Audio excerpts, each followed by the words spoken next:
नमस्कार, civil engineering practical training part 4 में आप सभी का बहुत बहुत स्वागत है। कॉलम बनाते समय कॉलम में हम कुछ इस तरीके की एक रिंग का उपयोग करते हैं। इस रिंग को हम टाई बोलते हैं। तो आज की वीडियो में हम आपसे फुल इंफॉर्मेशन शेयर करने वाले हैं कि साइट पर ड्राइंग देखकर हम इस कटिंग लेंथ का किस तरीके से कैलकुलेशन करते हैं और कटिंग लेंथ कैलकुलेशन करने के बाद साइट पर हम इस रिंग को किस तरीके से बनवाते हैं। फुल इंफॉर्मेशन आपसे शेयर करेंगे। वीडियो में लास्ट तक बने रहिए, आपको प्रैक्टिकल तरीके से बहुत कुछ देखने और बहुत कुछ सीखने को मिल जाएगा। तो चलिए वीडियो की शुरुआत करते हैं। वीडियो की शुरुआत करने से पहले आप सभी से बस छोटी सी रिक्वेस्ट है, यदि आप चैनल पर नए हो तो चैनल को सब्सक्राइब कर बेल आइकन प्रेस कर लीजिए, जिससे आगे आने वाली अच्छी वीडियो की नोटिफिकेशन आपको मिलती रहे। तो चलिए सबसे पहले हम आपको दिखाते हैं कि साइड पर किस तरीके से ड्राइंग देखकर कॉलम में लगने वाली रिंग यानी कि टाई का कैलकुलेशन किया जाता है। तो टाई का कैलकुलेशन करने के लिए सबसे पहले आपको यह पता होना चाहिए कि आपके कॉलम का साइज क्या है। तो कॉलम का साइज पता करने के लिए सबसे पहले आपको ड्राइंग में यह देखना होगा कि schedule of column reinforcement detail कहाँ है। तो आप देख सकते हैं कि schedule of column reinforcement detail का कॉलम यहाँ पे है। तो इस कॉलम में सबसे पहले हमें यह देखना होगा कि बिल्डिंग में लगने वाले कॉलम का साइज क्या है, जिसका हम रिंग बना रहे हैं, यानी कि जिस कॉलम के लिए हम टाई बना रहे हैं। तो हमें ये पहले वाले कॉलम के लिए टाई बनानी है। तो इस कॉलम का जो साइज है 300 बाई 450 mm है। आप देख सकते हैं कि 300 कॉलम की यहाँ से लेकर यहाँ तक की डिस्टेंस है और 450 यानी कि 450 यहाँ से लेकर यहाँ तक की डिस्टेंस है। और यहाँ पे जो यूनिट दी गई है वो mm में है, यानी कि 300 mm बाई 450 mm का कॉलम होगा। तो चलिए सबसे पहले हम कॉलम का साइज नोट कर लेते हैं। आप देख सकते हैं यहाँ पर कॉलम का साइज दिया गया है 300 बाई 450, इसको हमें नोट कर लेना है। तो चलिए हम कॉलम का साइज लिख लेते हैं। कॉलम का साइज हमारा ड्राइंग में जो दिया गया है वो 300 बाई 450 है, ठीक है। कॉलम के साइज के बाद हमें यह पता होना चाहिए कि क्लियर कवर क्या है, यानी कि कॉलम में जो कंक्रीट की कवर लगेगी उसका साइज क्या है।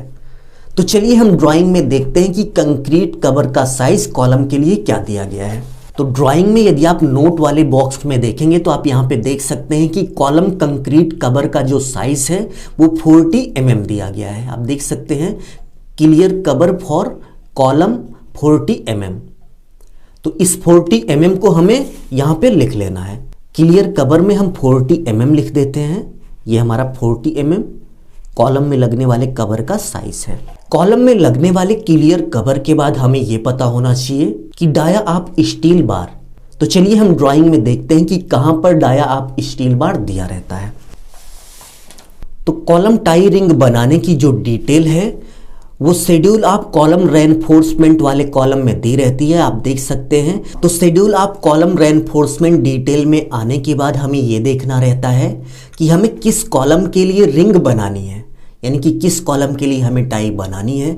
तो वीडियो के स्टार्ट में ही हमने आपको बताया कि हम C1 वाले कॉलम के लिए रिंग बना रहे हैं। तो C1 वाले कॉलम में जब आप ध्यान से देखेंगे तो आप देख सकते हैं यहाँ पर C1 वाले कॉलम की पूरी डिटेल दी गई है, ठीक है। तो यहाँ पे जब आप ध्यान से देखेंगे तो यहाँ पर Y8 लिखा है। तो इस Y8 का मतलब हुआ कि जो रिंग बनेगी वो 8 mm स्टील के डाये से बनेगी। तो यहाँ पर हमारा जो स्टील का डाया हो गया वो 8 mm हो गया, ठीक है। तो चलिए हम यहाँ पे 8 mm लिख लेते हैं, 8 mm। तो कॉलम का साइज पता होने के बाद, क्लियर कवर पता होने के बाद और डाया ऑफ स्टील पता होने के बाद हमें कैलकुलेशन करना होता है। तो कैलकुलेशन करने के लिए सबसे पहले हम ए और बी निकालते हैं। तो यदि हम ए और बी की बात करें तो चलिए ड्राइंग में हम आपको दिखाते हैं कि ए मतलब क्या हुआ और बी मतलब क्या हुआ। तो ड्राइंग में यहाँ से लेकर यहाँ तक की जो डिस्टेंस होगी उसको हम ये मानेंगे, और यहाँ से लेकर यहाँ तक की यानी कि 300 डायरेक्शन में जो डिस्टेंस होगी कटिंग लेंथ की उसको हम बी मानेंगे, ठीक है। तो ए निकालने के बाद सिंपली आप देख सकते हैं कि 450 माइनस 80 लिखा गया। तो यहाँ पे क्वेश्चन उठता है कि ये 450 कहाँ से आया और 80 कहाँ से आया। तो 450 हमारे कॉलम की जो ब्रीथ है यानी कि जो चौड़ाई है वो 450 है। तो यहाँ पर हमने 450 लिख दिया।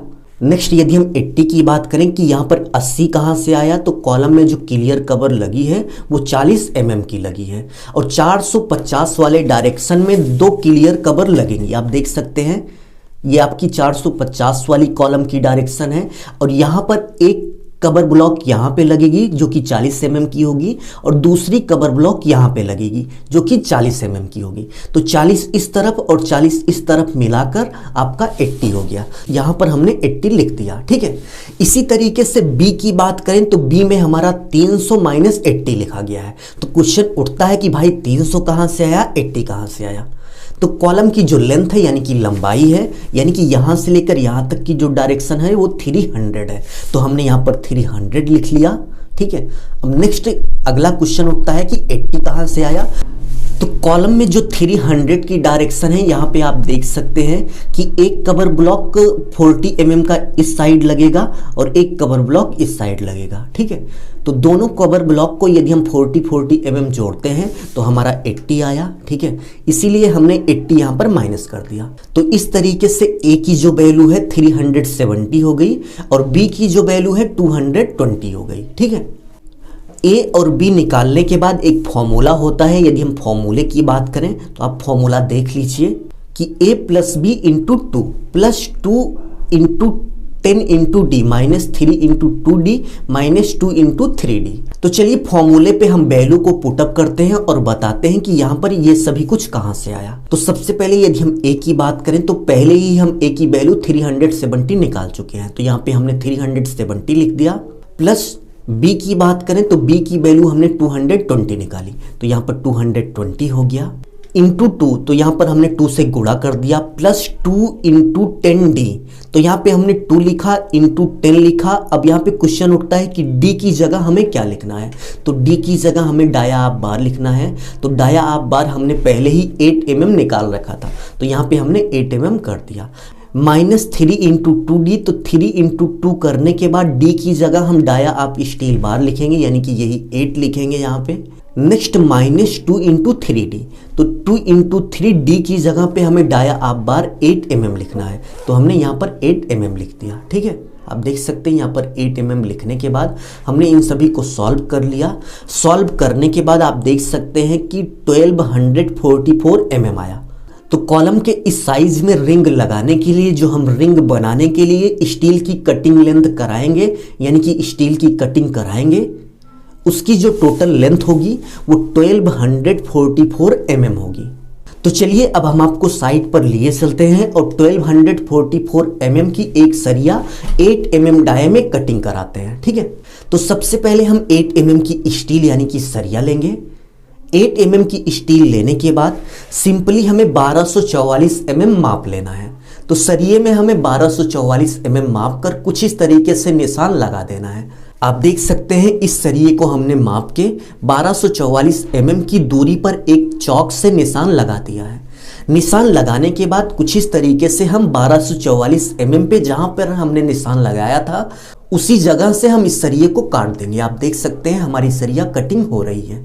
सरिया कटिंग होने के बाद आप देख सकते हैं इस सरिये की जो टोटल लंबाई है वो 1244 mm है, यानी कि यहाँ से लेकर यहाँ तक की जो टोटल डिस्टेंस है वो 1244 mm है, ठीक है। तो 1244 mm में सरिया कट होने के बाद हम कुछ इस तरीके से सरिये को मोड़ना स्टार्ट करेंगे। तो आप वीडियो में बने रहिए। कॉलम के लिए टाई यहाँ पर बनाई जा रही है।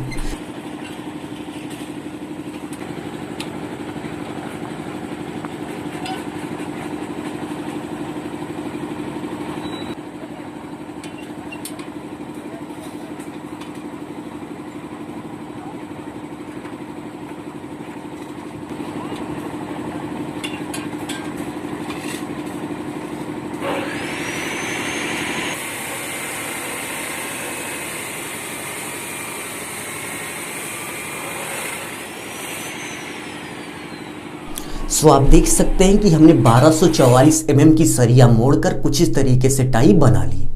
सो यदि आपको समझ में आ गया कि आपको ड्राइंग में देखकर कैलकुलेशन करके किस तरीके से साइड पर टाई बनानी है, तो प्लीज आप इस वीडियो को लाइक कर दीजिए और यदि आप चैनल पर नए हो तो चैनल को सब्सक्राइब कर लीजिए, नहीं तो इसी तरीके से प्रैक्टिकल वीडियो आती रहेंगी और आपको पता भी नहीं चलेगा। वीडियो में आगे बढ़ने से पहले एक इम्पॉर्टेंट बुक है जिसका नाम है बिल्डिंग स्ट्रक्चर ड्राइंग। इस बुक में बिल्डिंग के सभी पार्ट्स से रिलेटेड ड्राइंग दी गई है। यदि आप इस बुक को डाउनलोड करना चाहते हो तो डिस्क्रिप्शन में लिंक दिया गया है, आप वहां से जाके इस बुक को डाउनलोड कर सकते हो। अभी के लिए बस इतना ही। अपना ख्याल रखिए और अपने मम्मी पापा का अपने से भी ज़्यादा ख्याल रखिए। इसी भाव के साथ आपसे विदा लेते हैं। धन्यवाद।